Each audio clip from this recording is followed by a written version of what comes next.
Isang mapagpalang araw po sa inyong lahat. Ayan po, may bukid naman tayo. Mayroon naman akong i-share sa inyo mga idol, isang klase ng sucker na hindi dapat natin itanim at yung mga sucker na maganda natin itanim mga idol. At kung bago ka pa lang sa aking channel mga idol, paki-subscribe naman po para update ka sa aking panibagong video. At ito na nga mga idol, ito na po yung ating mga bagong tanim mga idol. Ayan. Ang ganda na rin yung kanilang mga tubo. At katapos ko lang pala mga idol magpangdilip at makatapos ko rin magbawas ng sumpual. Ito po yung aking ginagawa mga idol bago ako mag-apply ng pataba.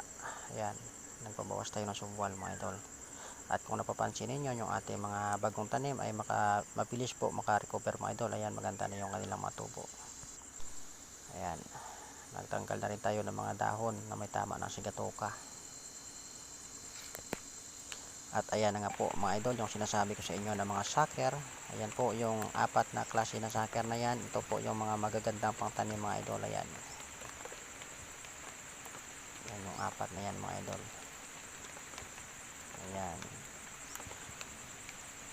At ito naman mga idol yung tinatawag na water sucker na hindi dapat itanim mga idol dahil hindi magbunga na maganda yan. Maraming salamat po sa inyong pagsubaybay at pagsuporta sa aking mga video. Thank you for watching.